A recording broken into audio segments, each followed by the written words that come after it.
नमस्कार, news state में आप सभी का बहुत स्वागत है। आपके साथ मैं हूं सऊद मोहम्मद खालिद और आपके मुद्दे में आज बात छत्तीसगढ़ की, जहां पर बीजेपी की परिवर्तन यात्रा निकलने वाली है और बीजेपी अपनी परिवर्तन यात्रा के जरिए दरअसल सीधे सीधे आदिवासी सीटों को साधने की कवायद में दिखाई दे रही है। तो वहीं कांग्रेस इस यात्रा पर सवाल खड़े कर रही है। आज चर्चा इसी मसले पर कि क्या यात्रा से आएगा छत्तीसगढ़ में परिवर्तन, और सवाल यह भी कि यात्रा की शुरुआत दंतेवाड़ा और जशपुर से ही क्यों?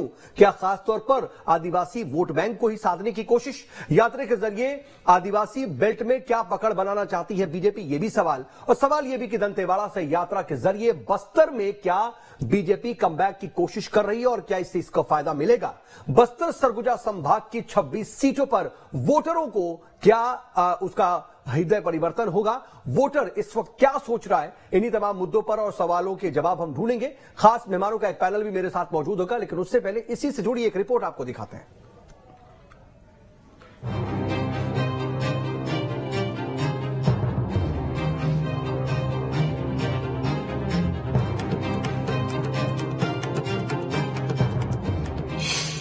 आदिवासी सीटों पर बीजेपी की नजर। सत्ता के लिए बीजेपी की परिवर्तन यात्रा। 12 सितंबर को अमित शाह दिखाएंगे हरी झंडी। सच कर तैयार बीजेपी का हाईटेक रथ। छत्तीसगढ़ में चुनाव को अब महज कुछ ही महीने बचे हैं। ऐसे में बीजेपी और कांग्रेस दोनों ही पार्टियों ने अपनी अपनी रणनीति बना ली है। प्रदेश में विपक्ष में बैठी बीजेपी एक बार फिर सत्ता में वापसी करने के लिए परिवर्तन यात्रा निकालने जा रही है। वहीं बीजेपी की प्रदेश व्यापी परिवर्तन यात्रा के रथ सज धज कर तैयार है। पहली रथ यात्रा का शुभारंभ देश के गृह मंत्री अमित शाह 12 सितंबर को दंतेवाड़ा से करने जा रहे हैं। दंतेवाड़ा से निकलने वाली परिवर्तन यात्रा के जरिए बीजेपी बस्तर संभाग के 12 विधानसभा सीटों पर फोकस करेगी। वहीं दूसरी परिवर्तन यात्रा जशपुर से शुरू होगी, जिसके जरिए बीजेपी सरगुजा संभाग के 14 सीटों को साधने की कोशिश करेगी। भारतीय जनता पार्टी राज्य में कांग्रेस सरकार के कुशासन और भ्रष्टाचार के खिलाफ परिवर्तन यात्रा निकालने जा रही है।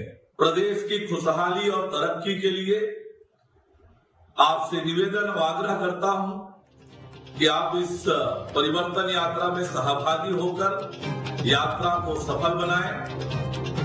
इधर बीजेपी की परिवर्तन यात्रा को लेकर कांग्रेस भी हमलावर है। कांग्रेस ने परिवर्तन यात्रा को लेकर बीजेपी पर तंज कसा और बीजेपी से कई सवाल पूछे। अगर बस्तर से परिवर्तन यात्रा निकाल रही है तो सबसे पहले उनको झीरम घाटी जाना चाहिए और वहां की मिट्टी को नमन करके फिर बस्तर से उनकी यात्रा शुरुआत करना चाहिए, नंबर 1। नंबर 2, 15 साल में छत्तीसगढ़ महतारी की उनको याद नहीं आया और आज हमारी सरकार में माननीय मुख्यमंत्री भूपेश बघेल जी ने छत्तीसगढ़ महतारी का स्पेशल दर्जा उन्होंने दिया। तो आज भारतीय जनता पार्टी के नेता आज छत्तीसगढ़ महतारी को याद कर रहे हैं। चुनाव करीब आते दोनों ही सियासी पार्टियों ने जनता को साधने की कवायद शुरू कर दी है। ऐसे में सवाल उठता है कि क्या बीजेपी इस यात्रा के जरिए छत्तीसगढ़ में सत्ता परिवर्तन कर पाएगी? वहीं इस यात्रा से 2018 में बीजेपी से छिटककर कांग्रेस की तरफ गए वोटर्स का हृदय कितना परिवर्तित हुआ, इसका पता तो चुनाव नतीजों के बाद ही चल पाएगा। Team news state. तो भले ही कांग्रेस परिवर्तन यात्रा को लेकर के सवाल खड़े कर रही है, छत्तीसगढ़िया की बात कर रही है, छत्तीसगढ़ महतारी की बात कर रही है, लेकिन यह भी हकीकत है कि कांग्रेस की भी नजर इन्हीं आदिवासी सीटों और वोट बैंक पर है, क्योंकि पिछली बार यहीं से जो उसको फायदा मिला था उसी फायदे ने उसे रायपुर की सीट और कुर्सी दिलाई थी। लेकिन इसी पर जरा हम चर्चा करेंगे और चर्चा करने के लिए खास मेहमानों का एक पैनल जुड़ गया। अपने मेहमानों से सबसे पहले आपका परिचय करा देते हैं। मेरे साथ वरिष्ठ पत्रकार राजेश अग्रवाल जी हैं। राजेश जी, बहुत स्वागत आपका न्यूज स्टेट पर। इसके अलावा बीजेपी की तरफ से बीजेपी का पक्ष रखने के लिए बीजेपी नेता प्रोफेसर राजीव चक्रवर्ती जी हैं। राजीव जी, आपका भी बहुत स्वागत। और नीता लोधी जी हैं, जो कि प्रवक्ता है छत्तीसगढ़ कांग्रेस की। नीता जी भी, आपका भी बहुत बहुत स्वागत। और शुरुआत में जरा प्रोफेसर राजीव चक्रवर्ती आपसे ही करना चाह रहा हूं कि आपकी परिवर्तन यात्रा, उसका रोड मैप भी तैयार हो रहा है। यह भी दिख रहा है कि आप एक तरफ सरगुजा संभाग से, एक तरफ बस्तर संभाग से इसको लेकर के चलने जा रहे हैं। कांग्रेस इसको लेकर के सवाल पूछ रही है, कई सवाल, और उसके साथ साथ सवाल यह भी कि क्या वाकई आप लोगों का सीधा सीधा फोकस आदिवासी सीटों और वोट बैंक पर ही है, और यहीं से आपको लग रहा है कि सत्ता की कुंजी और चाबी मिलेगी आपको?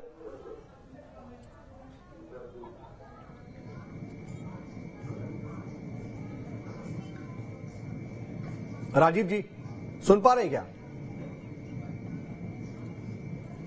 चलिए राजीव जी तक आवाज शायद नहीं पहुंच पा रही है। राजेश अग्रवाल जी, मैं आपके पास आ जा रहा हूं, फिर उसके बाद मैं दोनों मेहमानों के पास जाऊंगा। राजेश जी, आप क्या देख रहे हैं? एक तरफ परिवर्तन यात्रा निकल रही है, और जाहिर सी बात है आप तो एक राजनीतिक विश्लेषक के तौर पर, एक पत्रकार के तौर पर जाने जाते हैं, आपकी नजर होगी कि इसके पीछे का मकसद क्या है। और इधर भरोसे का सम्मेलन कांग्रेस कर रही है, वो भी ऐसी जगहों से अपने भरोसे का सम्मेलन का शुरुआत कर रही है या फिर वो आगाज कर रही है जहां पर आदिवासी वोट बैंक का पूरा वर्चस्व और एक मैसेज जाए। तो ये समझ में आ रहा है कि राजनीतिक दल ये इस वक्त नजर में उनके है कि इनके बगैर बेड़ा पार नहीं लगना है।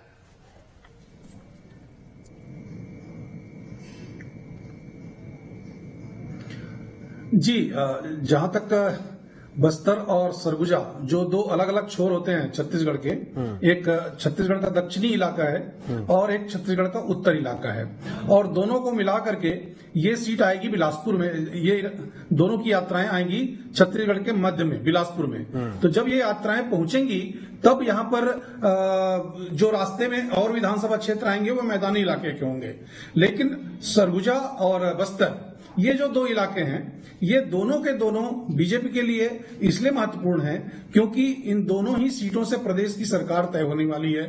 बस्तर के 12 सीट, 2018 के चुनाव में एक सीट बीजेपी के पास आई थी, लेकिन एक विधायक भीमा मंडावी जी का नक्सलियों ने कत्ल कर दिया, हत्या कर दी। उसके बाद जो उपचुनाव हुआ उसमें 12 के 12 सीट कांग्रेस के पास आ गई बस्तर में। और सरगुजा में भी 14 की 14 सीटें हैं कांग्रेस के पास। और सरगुजा संभाग में और बस्तर में दोनों के बीच एक चीज और देख सकते हैं कि आदिवासी नेतृत्व की भाजपा को बड़ी जरूरत है।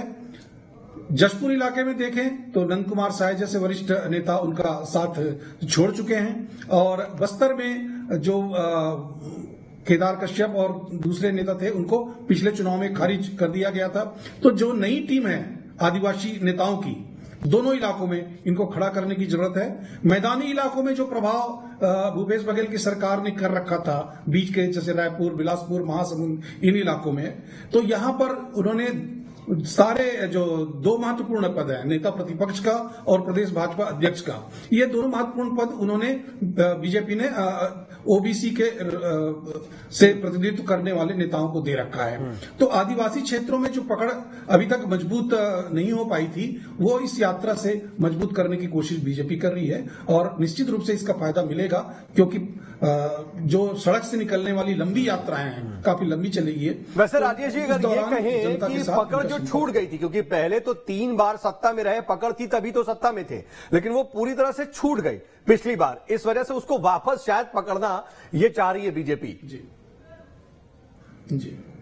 जी ठीक है। राजीव जी, एक जरूरत और एक मजबूरी, इसी के तहत आप जो परिवर्तन यात्रा निकाल रहे हैं, इसका मकसद सिर्फ और सिर्फ सत्ता परिवर्तन नहीं है, बल्कि आपकी मजबूरी भी है कि कहीं ना कहीं जो पिछली बार बहुत बड़ा डेंट लगा, एक बहुत बड़ा झटका लगा, चाहे वो बस्तर संभाग में हो चाहे वो सरगुजा संभाग में, उसी को कवर अप करने की कवायद है। तो ये आप कांग्रेस को घेरने के लिए कर रहे हैं या फिर अपनी इमेज बेहतर करने के लिए कर रहे हैं?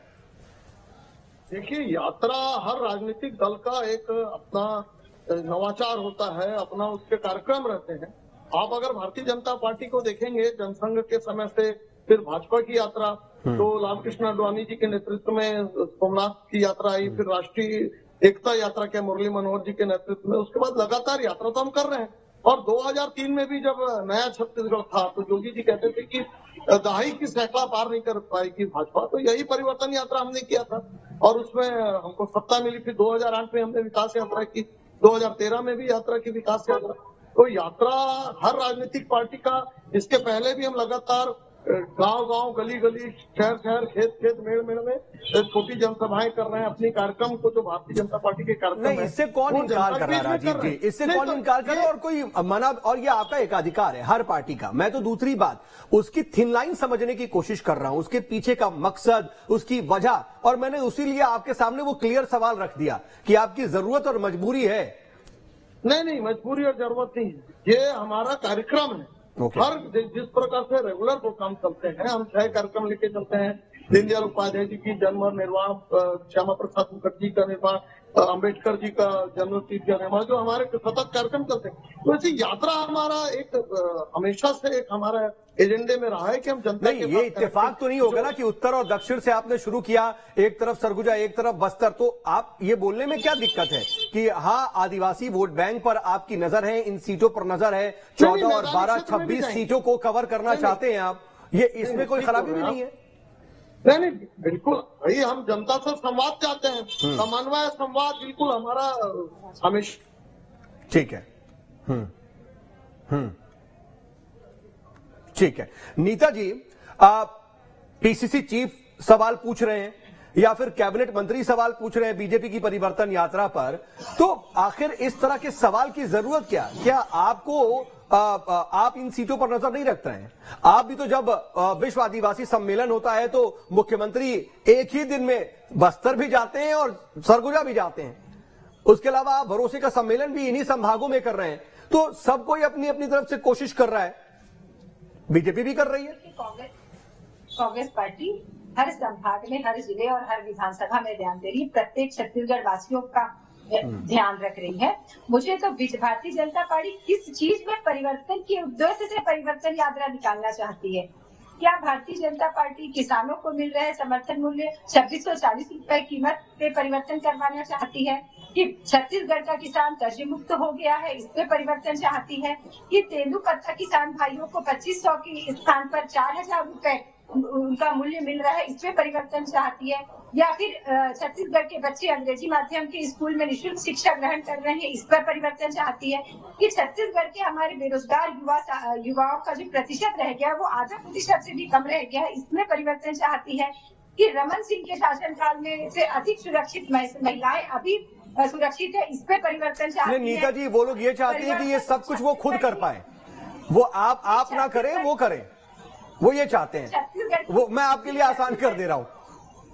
छत्तीसगढ़ की जनता ने परिवर्तन 2018 में ही कर दिया है, जब रमन सिंह की सरकार, जो कि भ्रष्टाचारी सरकार थी, कुशासन वाली सरकार थी, इनको घर में बैठाकर परिवर्तन छत्तीसगढ़ की जनता ने 2018 में ही कर दिया है। अब ये परिवर्तन यात्रा केवल नाम लिखा, केवल कांग्रेस। ठीक है, मैं ले रहा हूँ, राजीव जी जवाब ले रहा हूँ, लेकिन नीता जी एक छोटे से सवाल का और जवाब दे दिए, मैं उनसे जवाब ले लूं। लेकिन इतनी कहीं ना कहीं थोड़ी सी बेचैनी और थोड़ी सी पेशानी पर बल पड़ता हुआ तो नजर आ रहा है, क्योंकि अभी तक तो बहुत ज्यादा सीरियस लग रहा था कि हाँ ठीक है बीजेपी ये कर रही है या नहीं कर रही है, बहुत ज्यादा टक्कर मान नहीं रहे थे। लेकिन जैसे ही परिवर्तन यात्रा, अमित शाह आ रहे हैं, जेपी नड्डा आ रहे हैं, तो कांग्रेस के नेता सवाल पूछने लगे, निशाना साधने लगे। परिवर्तन शब्द का उपयोग कर भारतीय जनता पार्टी में लगे खून के दाग को ये मिटा नहीं सकते। अच्छा। परिवर्तन यात्रा, परिवर्तन आएगा, परिवर्तन 2024 में जब इनकी केंद्र की सरकार पलटेगी। और निश्चित जवाब ले लेता हूं मैं। राजीव जी, परिवर्तन 2018 में ही हो चुका और वो तमाम योजनाएं उन्होंने गिना दी कि क्या आप इन योजनाओं को परिवर्तित करना चाहते हैं जो लोगों को फायदा पहुंचा रही है?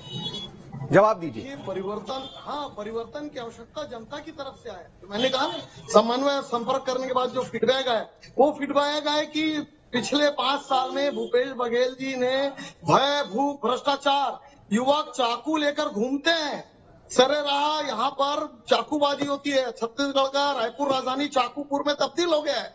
यहाँ पर भ्रष्टाचार का ये आलम है कि इनके पूर्व विधानसभा अध्यक्ष ने, जो माफ करिएगा, जो कांग्रेस के अध्यक्ष है मोहन मरकाम जी ने कहा कि डिस्ट्रिक्ट मॉनिटरिंग फंड से यहाँ पर उगाही हो रही है, भ्रष्टाचार हो रहा है। इनके शैलेश पांडे जी ने कहा वो परिवर्तन वो चाहते हैं कि पुलिस को थाने में रेड लिस्ट लिख देना चाहिए, अपहरण का इतना, हत्या करने का इतना, आधी हत्या का इतना, गांजा बेचने का इतना और मादक पदार्थ का इतना।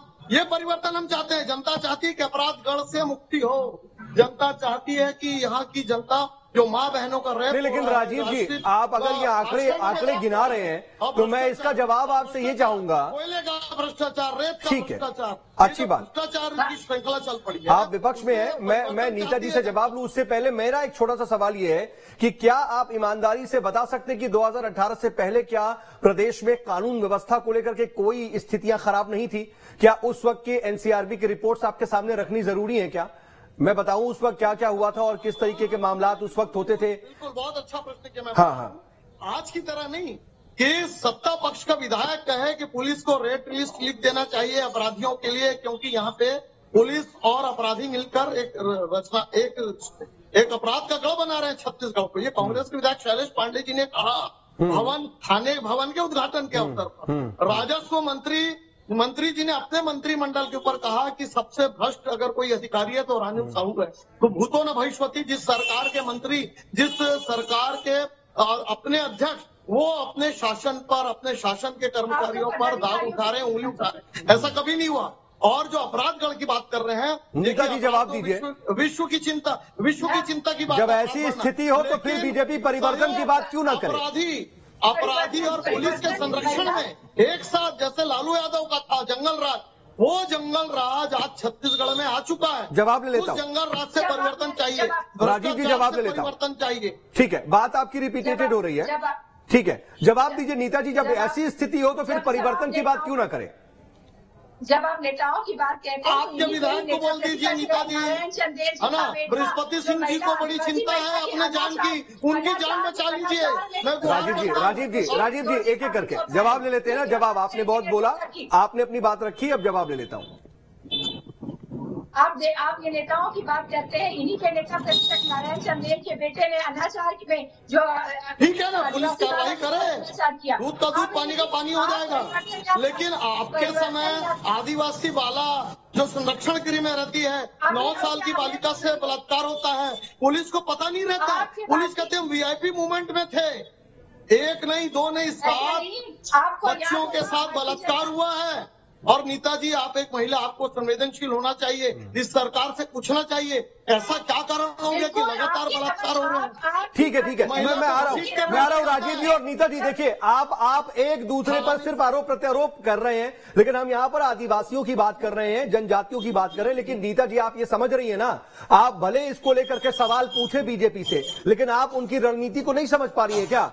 एक तरफ सरगुजा, एक तरफ बस्तर। पिछली बार आप लोगों ने यहीं से सबसे ज्यादा बढ़त, क्योंकि 12 के 12, 14 के 14 आपके हाथ में इस वक्त है। अगर यहां पर आपको नुकसान पहुंचा तो जाहिर सी बात है 2023 में मुश्किल होगी, और बीजेपी वहीं पर आपको घेरने की कोशिश कर रही है।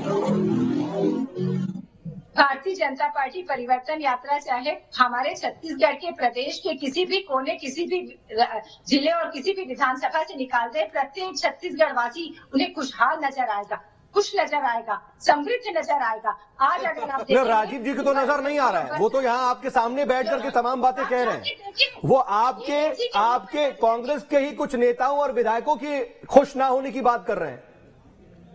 तो नेताओं की बात है तो नारायण चंदेल के सिंहदेव जी ने बोला कि 7 लाख परिवार से मैं माफी मांगता हूँ। सिंहदेव जी ने कहा 7 लाख घर नहीं बनाने के लिए मैं इस्तीफा देता हूँ। क्या जवाब है आपके पास? हम उन लोगों को परिवर्तन करके अपनी सत्ता लाकर उन 7 लाख मासूमों को उनका घर देंगे, वो मकान से जो मरहूम थे। आपने बोला नीता जी बोलने की नहीं सुनिए। अच्छा ठीक है राजीव जी, मैं चाहूंगा जरा एक एक करके। हाँ ठीक है नीता जी, जवाब आपके गढ़ में सेंध लगाने की अगर मौजूदा स्थिति देखूं तो सरगुजा और बस्तर दोनों जगह पे सेंध लगाने की तैयारी है बीजेपी की। बीजेपी चाहे जो सेंध लगा ले, जिस विधानसभा से अपनी यात्रा चालू कर दे, छत्तीसगढ़ का प्रत्येक व्यक्ति इनको खुशहाल नजर आएगा और समृद्धशाली नजर आएगा, और महिला अपने आप को सुरक्षित नजर आएगी। अगर आप देखें, आज आप जाके देखिए बस्तर में, आपको हर व्यक्ति ऐसी खुशहाली ठीक है। नहीं नीता जी, क्या लगता है आपको तो पता है ना नीता जी, रमन सरकार ने जिन लोगों को जेल में रखा था, आदिवासी गली गली में शराब की नदियां बह रही है नीता जी, जमीन छीन, चौक में खून हो रहे हैं, पुलिस को पता नहीं है। ऐसी खुशहाली नहीं, लेकिन ऐसी खुशहाली नहीं चाहिए, लेकिन ऐसी खुशहाली नहीं चाहिए। गली गली में हत्याएं हो रही है, फिरौतियां मांगी जा रही है, शिक्षा, महिलाओं की अस्मत लूटी जा रही है। ऐसी खुशहाली, किसान आत्महत्या कर रहे हैं, ऐसी खुशहाली की बात करते हैं कि जो रेडी टू ईट है छोटे बच्चों का। आप दोनों को रोक रहा हूं, ठीक है, आप दोनों को रोक रहा हूं। जल्दी से राजेश जी से जवाब लेना चाहूंगा क्योंकि वो बहुत देर से बैठे हुए। राजेश जी, बहुत कम समय है मेरे पास क्योंकि मुझे अभी बताया जा रहा है। मैं आप ये देखिए, तू मैं, तू बेहतर और तू खराब और मैं खराब, यही वाली बात है। असल स्थिति क्या है? आदिवासियों की फिक्र कितनी हो रही है पिछली सरकारों में और इस सरकार में? शॉर्ट में चाहूंगा। नहीं, पिछली सरकारों और इस सरकार में बहुत ज्यादा अपराधों के मामले में और भ्रष्टाचार के मामले में आम लोगों को तो बहुत ज्यादा फर्क दिखाई नहीं दे रहा है। आदिवासियों की स्थिति बेहतर हुई है। बहुत सारे कार्यक्रम जो अधूरे रह गए थे बीजेपी के समय, आदिवासियों को जो मिलना चाहिए उनके वनोपज का भुगतान, वो ज्यादा अच्छा मिला है, बेहतर हुआ। लेकिन दोनों ही पार्टियों के साथ एक समस्या ये है कि आदिवासियों की जो मूल जरूरत है, खासकर ये पेशा कानून में जो बदलाव किया गया है, वन संरक्षण अधिनियम में केंद्र सरकार ने जो रोकना चाह रहा हूं सर, उसको लेकर के मैं बिल्कुल इजाजत नहीं दे रहा, लेकिन यही है कि थोड़े की जरूरत है। कुछ बेहतरी आई आप ये कह रहे हैं, लेकिन ये भी हकीकत है कि चाहे वो कांग्रेस हो, चाहे वो अपने भरोसे का सम्मेलन कर रही हो, चाहे वो विश्व आदिवासी दिवस में आदिवासियों के बीच में जाकर के उनको साधने की कोशिश हो, कांग्रेस भी वही काम कर रही है जो बीजेपी करने की कोशिश कर रही है। लेकिन वही है कि राजनीति है तो एक दूसरे पर सवाल भी होंगे और निशाना भी होगा। आप सभी हमारे साथ जुड़े, इसके लिए आपका बहुत बहुत शुक्रिया। वक्त इजाजत नहीं दे रहा है। कुल मिलाकर के अब यही देखना है कि अपनी तरफ से कोशिश तो हो रही है, फायदा किसको मिलेगा 2023 के विधानसभा चुनाव में। वक्त बताया गया, एक छोटा सा ब्रेक।